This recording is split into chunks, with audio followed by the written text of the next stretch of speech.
থেকে বড় কথা তো নিজের ভাইয়ের কাছে, ভাইপোর কাছে মার খায়, যাদের জন্য আখের গোছেছে তাদের কাছেই তো মার খায়।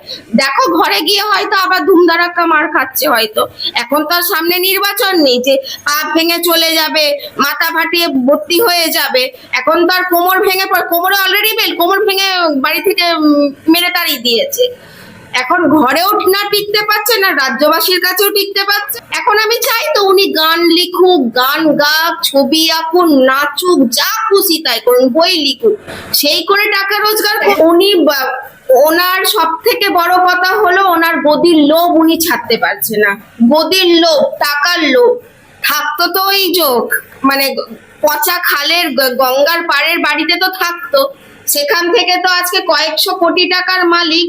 হ্যাঁ, হয়তো যে জমিটার বাড়ির যে জমিটারও নিচে থাকে সেখানটাও ভালো করে কুকুর দিয়ে, স্নিপার ডগ দিয়ে খোঁড়াও, দেখো হয়তো সেখান থেকে টাকা বেরাবে, টাকা বেরাবে, আরো গয়না বেরাবে, কত লোকের যে চাকরি খেকোদের লাশের রক্ত বেরাবে, হাড়গোড় বেরাবে, তার তো কোনো ঠিক নেই।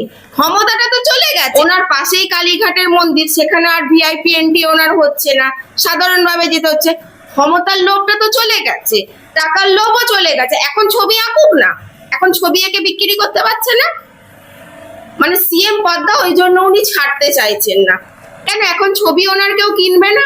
এখন আমি চাই তো উনি গান লিখুক, গান গাক, ছবি আঁকুন, নাচুক, যা খুশি তাই করুন, বই লিখুক, সেই করে টাকা রোজগার করুন। উনি যখন সিএম ছিলেন, ওনার এত দামি দামি শাড়ি, হাতে আইফোন, সোর্স অফ ইনকাম তো উনি দেখিয়েছিলেন যে আমি ছবি এঁকে গান করে করি। তো এখন সেগুলো করুন, এখন তো উনি তো ফ্রি অফ হ্যান্ড, এখন করুক না। ওনার হার মানতে পারছে না, তাহলে বাকি জায়গাগুলো জিতলো কি করে? ওনার পাশে ফিরাদ হাকিম জিতলো কি করে? যদি ওনাকে চুরি করে হারানো হয়েছিল তো তাহলে বাকিরা জিতলো কি করে? ওনার এজেন্টরা ছিল না, ওনার এজেন্টরা ছিল না।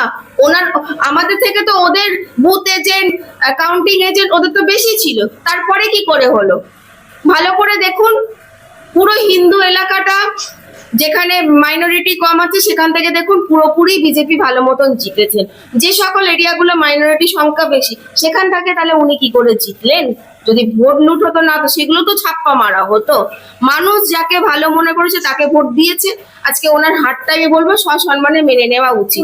কুণাল ঘোষকে বাবা কি ভীতু লোক বলতো, বলছে ডিম না ছুঁড়ে তো পাথরও ছুটতে পারতো।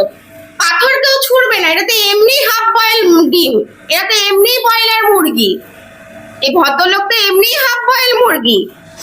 গোটা একে বলবো ডিম ছোড়া না, এর মুখে গোটা আস্ত মুরগি ঢোকানো উচিত ছিল। তারপরে কুণালকে কোন একটা 40 ডিগ্রি তাপমাত্রায় বসিয়ে ল্যাম্পপোস্টের নিচে, হ্যাঁ নবান্নর নিচে বসিয়ে উনি দেখায় তো ডিম মারতো।